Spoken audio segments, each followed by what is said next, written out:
This podcast contains content generated or significantly edited using artificial intelligence tools. All information is provided for general informational purposes only and reflects knowledge available at the time of publication. It does not constitute financial, investment, or legal advice. We recommend that listeners verify the information independently and consult with qualified professionals for personalized advice. Welcome to the Luxembourg Fundcast. Okay, welcome to the deep dive. Today we're tackling a really key document, one that's right at the core of some pretty complex deals here in Luxembourg. We're talking about the legal opinion. That's right. Now, you've given us a whole stack of material, notes, articles, research focusing right on this. And, well, our mission today is to help you cut through the noise, get to the heart of it. We want to give you that sort of express route to understanding why this thing is so powerful, why it can sometimes seem a bit opaque maybe, and why it's just, well, essential. Absolutely. It's not just paper. No, it feels like a mix of, old legal traditions and cutting-edge finance, always evolving. That sums it up well. And really, for anyone involved in transactions touching Luxembourg, investing, structuring, managing risk, getting to grips with what a legal opinion is, and maybe just as importantly, what it isn't, it's fundamental. Right. It's not just a box-ticking exercise. It's a serious risk management tool, reflecting the very specific legal environment we have here. Okay, let's unpack that then. What is a legal opinion in Luxembourg, really? Because one of the first things that jumped out from the material is that it's very clearly not a guarantee. Absolutely not. No insurance policy either. That's rule number one, to avoid confusion. Okay. Think of it as a formal written statement. It's where a qualified lawyer gives their professional judgment on specific legal questions tied to a deal. So their expert take. Exactly. A reasoned analysis based on their expertise, but also on a really careful review of the facts and the documents they've been given. The core aim, risk mitigation for the person receiving it. Okay, risk mitigation. Yeah. Well, it gives them a certain level of assurance.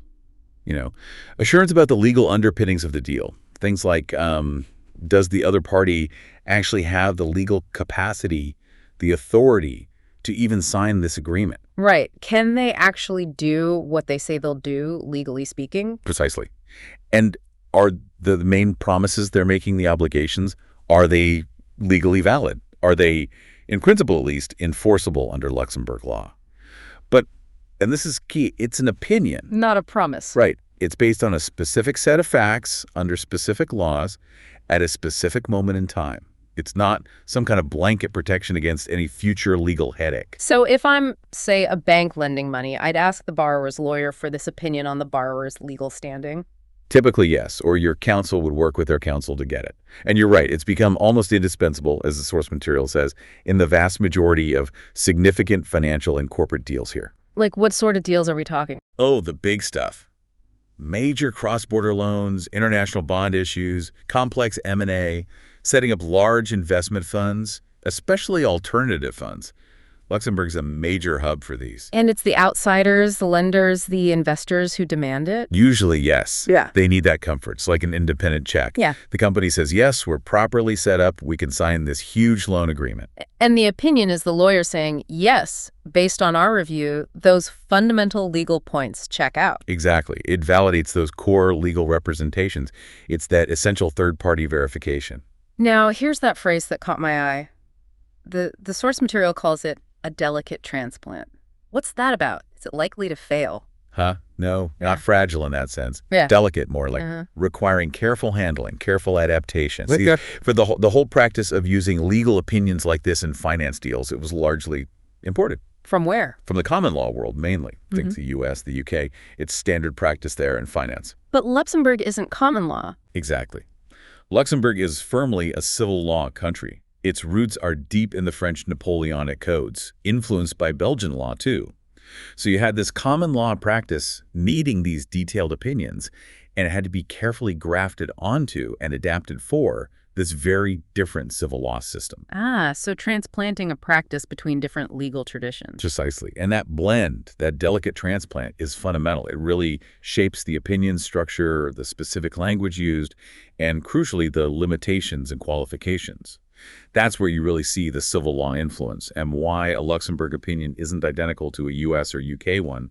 Understanding that origin helps explain some of the peculiarities. Well, let's dig into those foundations then. First, the civil law system itself, how does that specifically shape the opinion? Well, Luxembourg's civil law DNA is everywhere in its legal system, so naturally it shapes the opinion. How companies are born, how they operate, how they make decisions. It's primarily governed by written laws, by codes, not built up case by case like in common law. Right, statutes are key. Absolutely. Yeah. And the cornerstone for companies is the Law of 10 August 1915 on commercial companies, the 1915 law. 1915, that's old. It is, but it's been amended countless times. It's actually very flexible now, a key tool for international business. But its core structure, its principles, still very much civil law. So any lawyer giving an opinion on a company's status or its power to act has to start with the 1915 law and the related codes. That's the bedrock. And the material highlighted a specific figure in this civil law, set up the notaire, the civil law notary. What's their role? It's more than just watching someone sign, isn't it? Oh, much more. The notaire is integral, and their work directly impacts the opinion's due diligence. For the main company types used in finance, like the Société Anonyme, the SAI, you can't even create the company without a notaire. They have to be involved in the incorporation. Yes. They draft and execute the notarial deed of incorporation, and that deed is what's called an authentic instrument. Authentic instrument. Sounds important. It's a very powerful concept in civil law. It's a document prepared and certified by a public official, the notaire acting officially. It carries a very high degree of legal certainty. It's strong evidence of the facts it states, like the company being properly formed and what its articles say. So when the lawyer writes the opinion confirming the company is duly incorporated, they are relying heavily on the validity of that notarial deed and any later deeds that change the articles. The notaire's authentic instruments are a key piece of the evidence trail the lawyer examines. okay, that links the civil law process directly to the opinion. Now, the second pillar mentioned was absolute professional secrecy. That sounds incredibly strict. How's different from, say, attorney-client privilege? It is exceptionally strict, and the difference is huge, really critical to understand. Secret professional for registered lawyers, avocats à la cour here isn't just an ethical rule, it's fundamental public policy, and it's backed by criminal law. Criminal law? You mean breaking it is a crime? Yes. Article 458 of the Luxembourg Criminal Code makes it a criminal offense for certain professionals, including registered lawyers, to unlawfully reveal confidential information. We're talking fines, even potential imprisonment. Wow. And it's absolute. It covers all information from or about a client in a professional context. It lasts forever, even after the lawyer-client relationship ends. Exceptions are very, very few and have to be spelled out in law, like, say, mandatory anti-money laundering reporting. Okay, criminal liability for a breach.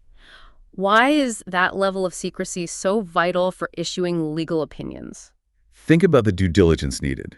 For the lawyer to give an accurate opinion, the client needs to be completely open, right? Yeah, they need all the facts, even the awkward ones. Exactly. Full, frank disclosure. This absolute secrecy provides that legally protected safe space.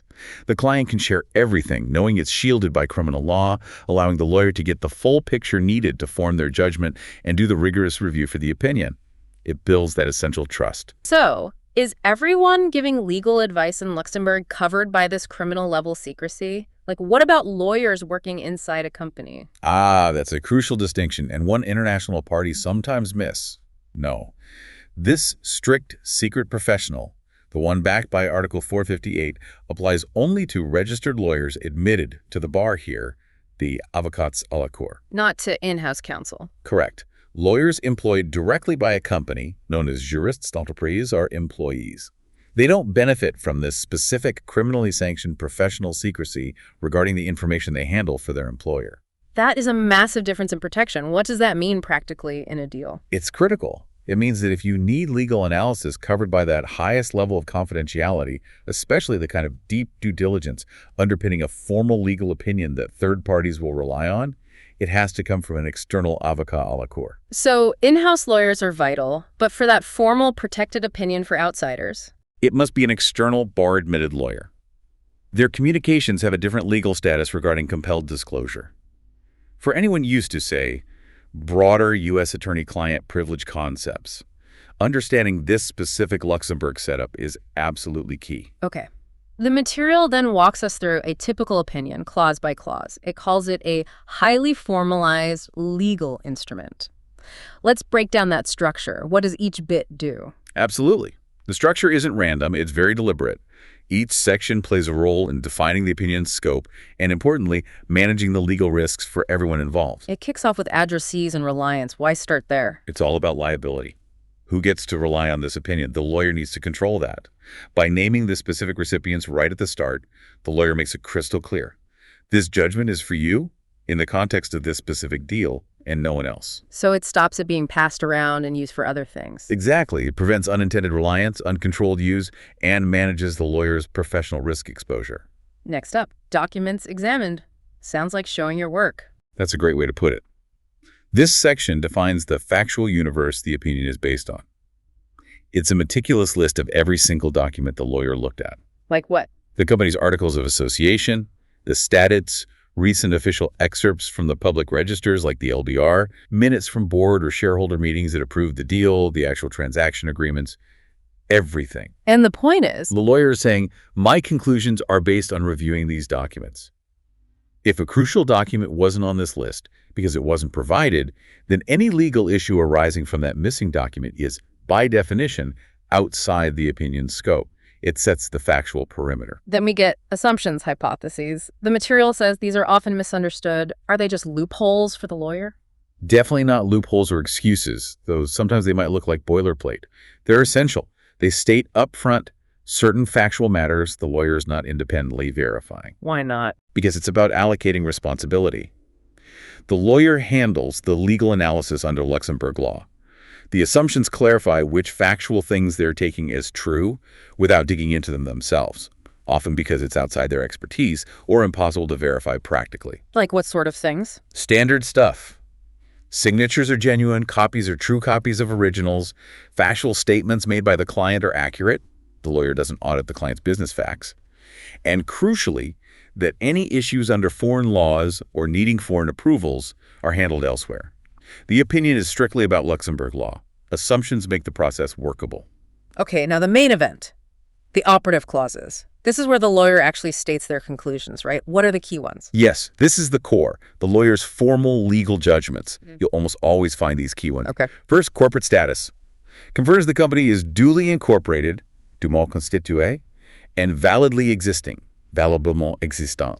Duly incorporated means it was set up correctly according to the civil law, checked against the notarial deed in the 1915 law.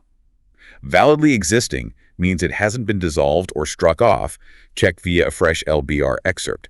It confirms it's a real legal entity. Got it. Second, corporate power capacité. This confirms the company actually has the power, under its own rules, its articles, statutes, to enter this specific deal and do what it promises. The lawyer checks the company's stated purpose, objet social, to make sure the deal isn't ultra-vires. Ultra-vires beyond its powers. Exactly. Is this type of deal something the company is legally allowed to do based on its own constitution? Third key clause. Corporate action. Yeah. Pouvoir. This one's crucial for internal validity. It confirms the deal was properly authorized inside the company. How do they check that? By reviewing the minutes, board minutes, maybe shareholder minutes. Did they hold the meeting correctly? Was there a quorum? Did they pass a valid resolution approving the deal and authorizing specific people to sign, all according to the 1915 law and a company's articles? Okay, internal authorization sorted. What's the fourth big one? Valid and binding, often the most negotiated part. This gives comfort that the company's obligations in the deal documents are legal, valid, binding, and here's the tricky bit, enforceable in principle in a Luxembourg court. In principle, why the caution? Because, and this is pure civil law, influence enforceability is never absolute. This statement is always subject to a list of standard qualifications. The qualifications or reserves. The materials stress these, saying this is where common law expectations can clash with civil law reality. What are they exactly? They're not just CYA disclaimers for the lawyer. They are fundamental statements about built-in limitations on enforcing contracts under Luxembourg law. How so? Unlike maybe in common law where you might get an opinion saying a contract is enforceable in accordance with its terms, implying strict literal enforcement. A civil law judge in Luxembourg keeps significant power. They can interpret, sometimes modify, even refuse to enforce terms based on overriding legal principles or public policy, no matter what the contract says literally. The qualifications state these inherent limits up front. They manage expectations, especially for international parties. They map the boundaries. Okay, so what are the really standard must-have qualifications? You'll always see these. First, insolvency. Enforceability is always subject to bankruptcy, fail-like, judicial reorganization, judiciaire, and similar laws affecting creditor rights. And the material said this one needed an update. Yes, critically important. The Business Preservation Law of 7 August 2023 fundamentally changed things here. It introduced major judicial reorganization options alongside traditional bankruptcy. So, that qualification must now explicitly refer to this broader range of insolvency and restructuring proceedings to be accurate. Just mentioning bankruptcy isn't enough anymore. Got it. What else? Public policy, ordre public, a cornerstone of civil law. Courts won't enforce anything manifestly against Luxembourg's core public policy. Think enforcing something illegal or utterly unconscionable. Makes sense. Then, general principles of law. This covers concepts like good faith, bonne foi, reasonableness, and prohibiting abuse of rights, abus de droit. What does that mean practically? Bonne foi. Good faith. It means a court might stop someone enforcing a contract term perfectly legally if doing so in that specific context is clearly unfair or unreasonable. Or under abus de droit, they might stop someone using a contractual right just to harm the other party maliciously. These principles give judges flexibility that limit absolute contractual certainty. Interesting. Any others? Yes, procedural rules. Enforcement depends on following Luxembourg court procedures, and certain remedies, like forcing someone to actually do something, specific performance, are often up to the judge's discretion. And finally, choice of foreign law. If the contract says, say, English law applies, Luxembourg courts usually respect that. But the qualification notes they won't if the choice wasn't made in good faith, or if applying the foreign law would violate fundamental Luxembourg mandatory rules or public policy. So the opinion really is like a map. It confirms the main features, but also clearly marks the known hazards, the insolvency swamps, the public policy mountains. Exactly. That map analogy works well. Documents examined is the territory surveyed. Assumptions are nearby areas you're relying on reports about. And qualifications are the unchangeable landscape features legal systems' inherent rules that any enforcement journey has to navigate. It protects the lawyer, sure, but critically, it informs the recipient about the real legal terrain. Okay, we understand the what of the opinion, but how does it actually get made? Let's get practical. Who does it, how, when, and inevitably, what does it cost? Right. The who, we've covered this, but it's crucial. For the formal opinion relied on by third parties, it has to be a registered Luxembourg lawyer, an avocat à la cour. They're bound by the bar rules, including that absolute secrecy. And the how is that due diligence process. Yes, a rigorous, systematic process. It's not just a quick read-through. Can you break down those due diligence steps again? Sure. First, corporate records review. Deep dive into the constitutional docs. Original notarial deed, all amendments, also needing a notaire, consolidated articles.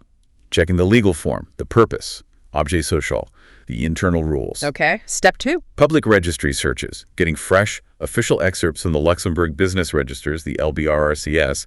This confirms existence, registered office, current directors, managers, and crucially, checks for any ongoing bankruptcy or dissolution notices. Might also involve checking the beneficial owner register, the RBE. Review of corporate authorizations. This is checking the internal green light for this specific deal. Reviewing board minutes, maybe shareholder minutes. Were meetings called correctly? Quorum met? Valid resolution passed? Were the signers properly authorized? All checked against the 1915 law and the articles. And the final step. Review of the transaction documents. The lawyer needs to read the actual loan agreement, purchase agreement, whatever it is, to understand the specific obligations the company is taking on, because the opinion speaks to those obligations. And the material mentioned an interesting side benefit of all this digging for the company itself. Yes, often it forces a valuable corporate housekeeping exercise. To give the lawyer the documents, the company has to find them, check them. This frequently uncovers things, maybe a missing signature on old minutes, an outdated filing. So it helps them clean up their act? Exactly. It can be a bit painful, add time, but it forces them to fix historical glitches, tidy up records, improve their overall governance hygiene. It's like an unexpected corporate health check. No. Is the opinion just drafted and signed off? The material said negotiation is common. Oh, almost always negotiated in serious deals. It's rarely accepted as first drafted. The company's lawyers draft it, send it to the recipient's lawyers, say the bank's counsel. And then they argue about commas. Sometimes, maybe. but usually it's about more fundamental things. It's really about risk allocation. The recipient's lawyers will push for broader confirmations, maybe try to weaken the qualifications. The giver's lawyers will defend the standard wording, especially on qualifications, to reflect Luxembourg law accurately and manage their firm's liability. What are the typical battlegrounds in that negotiation? Key points are often scope. Recipient wants confirmation on a wider range of laws. Giver wants to limit it to the core relevant ones. Factual qualifiers, things like material litigation or to the best of our knowledge. Giver includes these for facts they can't fully verify. Recipient might try to remove material or tighten the knowledge standard. And the big one, assumptions and qualifications. Recipient's counsel might challenge if an assumption is needed or argue a standard qualification should be deleted or narrowed. Giver's counsel defends these as market standard and legally necessary. The final text is that negotiated balance. And the €1,000,000 question, or maybe less, the cost. Is it a fixed fee? No official price list for legal opinions here. Fees are agreed between the law firm and the client. So what drives the final bill? Several things. Complexity of the deal is huge. Simple loan versus multi-jurisdictional M&A. Big difference. Then, time spent. How many hours did the team put into diligence, drafting, negotiating? Most firms bill hourly.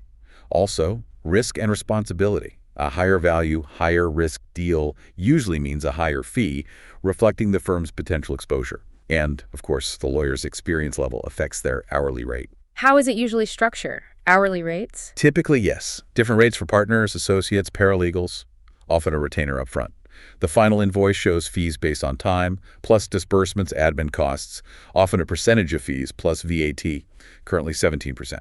Any initial estimate is usually just that, an estimate, not a fixed quote. And how long does this whole opinion process take? Days, weeks, months? It really varies. Could be a few days if everything is simple and the client is super organized. Could be weeks, even longer for complex deals. The single biggest factor, as the source material points out, is the state of the company's records. If their paperwork is perfect, it's faster. Much faster. If the lawyer finds gaps, errors, missing minutes during diligence, then time is needed for the company to fix those things before the opinion can be finalized. Then you add in the time for negotiation, which can be quick or quite drawn out. It all happens alongside the main deal, usually aiming for the opinion to be signed right at closing. So maybe a week or two for something simple, but potentially woven into a deal process lasting months for complex M&A. Okay, moving towards the present day. The material really highlights how regulations are actively changing the game for these opinions. What's the biggest driver right now? Without a doubt, it's the EU's Digital Operational Resilience Act, DORA. That became directly applicable everywhere, including Luxembourg on January 17, 2025. DORA, digital resilience. Why does a tech regulation impact a legal opinion on, say, a loan? Because DORA imposes strict, legally binding requirements on financial firms for managing their ICT and cyber risks. It makes it a board-level responsibility. Crucially, it has very specific rules about the contracts these firms have with their third-party tech providers, think cloud services, critical software vendors. And if they don't follow those rules, non-compliance could potentially affect the validity or enforceability of those tech contracts. And since opinions often need to cover the enforceability of key contracts underlying a transaction, a failure under DORA could impact the legal opinion. Precisely. It introduces a new layer of legal risk related to technology reliance. And Luxembourg's regulator, the CSSF, acted quickly. On April 9, 2025, they issued new and updated circulars to implement DORA locally.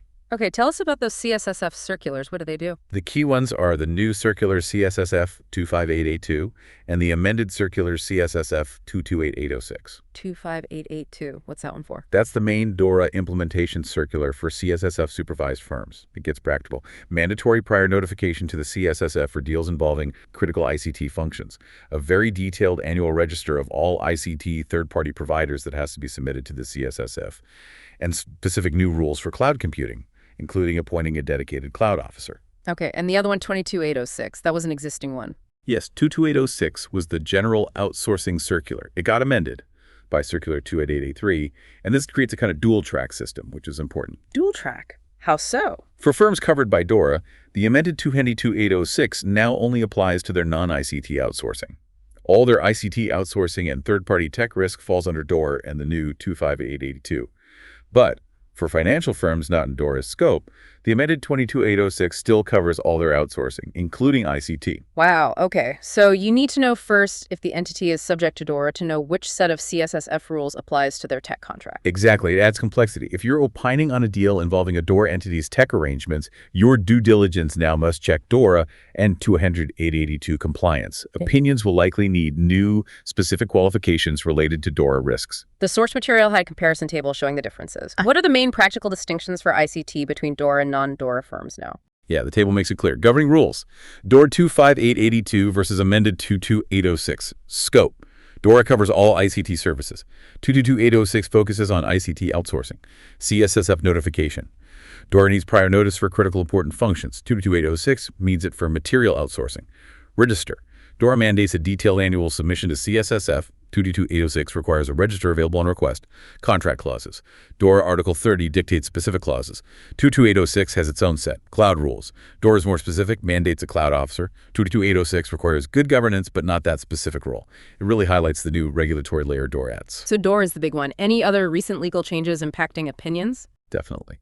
The insolvency law modernization is huge. That business preservation law of 7 August 2023, effective November 1st, 2023, it brought in those formal judicial reorganization procedures. That directly affects the standard insolvency qualification. As we said, it must now cover these new procedures, not just bankruptcy, because they impact creditor rights differently. That qualification needs to be broader now. And the material also flagged tax law changes. Now, opinions usually carve out tax advice, but things like the corporate income tax rate dropping slightly for 2025 or changes to the minimum net wealth tax, they're part of the overall legal and financial context transactions happen in. Lawyers need to be aware of the whole picture. It really sounds like the whole environment is just getting more layered, more complex, not simpler. Absolutely. That's a key theme from the source. This rising complexity EU regulations like DORA, domestic reforms, it puts a real premium on getting advice from experienced local counsel who live and breathe this stuff. The opinion is valuable as that snapshot in time, but only if the person taking the picture knows how to use the camera in this changing light, So with all this accelerating change and complexity, where does this leave the legal opinion? What's the future look like? Well, the trends identified are pretty clear. Ongoing complexity and increasing specialization. The opinion isn't going away. If anything, its role evolves. Specialization, like opinions focused on very specific new areas. Exactly. Think about the huge focus on ESG, environmental, social governance. As EU rules like SFDR and CSRD embed sustainability criteria deeper into finance and corporate reporting, you could see demand for opinions specifically confirming the legal status of ESG commitments and contracts or the compliance of green financial instruments. Makes sense. What else? Crypto assets. With MiCA now regulating the EU crypto market, expect opinions needed on the legal classification of specific tokens under Luxembourg law, or whether a crypto service provider meets MiCA's requirements. And data protection GDPR. In complex deals involving lots of cross-border data, opinions confirming GDPR compliance for specific structures might become more sought after. And DORA's impact isn't finished yet. Not by a long shot. The material notes the European regulators are still finalizing the very detailed Level 2 rules under DORA Gorsan. Each new standard adds more specific obligations, more detail, more potential legal tripwires. That means ongoing adjustments to due diligence, to contracts, and yes, to opinion qualifications. DORA's ripples will be felt for a while. So, bottom line, despite, or maybe because of all this swirling complexity, the legal opinion remains essential. Absolutely. The conclusion from the material is clear. The increasing complexity makes the opinion more indispensable, not less. It's that vital tool for managing risk and achieving legal certainty in Luxembourg's busy financial center. That delicate transplant actually took root very successfully. It works. The key now is for everyone involved, issuers, recipients, lawyers, to understand its purpose, respect its civil law limits, and rely on sharp, local experts to navigate the constant evolution. Wow. That was quite the journey through the world of Luxembourg legal opinions. From understanding their roots as that delicate transplant fitting into civil law through the nuts and bolts of how they're built, the crucial meaning of qualifications, right up to navigating today's waves like DORA, it's so much more than just a formal document. Hopefully this gives you, our listener, a much clearer view of what they are, why they're so critical, and the sheer amount of work involved. It really is fascinating, isn't it, how this one document reflects so much. The meeting of different legal systems, the pace of market practice, the impact of massive regulatory shifts like DORA, it really underscores that staying ahead in finance means getting to grips with these fundamental legal building blocks. So what's the takeaway for you listening? Maybe it's just approaching the next legal opinion you see with a bit more insight into what it's really saying and what it isn't saying, or perhaps just appreciating the complex choreography that goes into producing one for a major transaction. And maybe a final thought to leave you with. In a world where finance, technology, and regulation are constantly reshaping each other, how will this core function providing legal certainty through expert judgment continue to adapt? How will opinions grapple with validating things we haven't even fully imagined yet? This podcast contains content generated or significantly edited using artificial intelligence tools. All information is provided for general informational purposes only and reflects knowledge available at the time of publication. It does not constitute financial, investment, or legal advice. We recommend that listeners verify the information independently and consult with qualified professionals for personalized advice. Hit that like and subscribe button. It was the Luxembourg Fundcast for you today.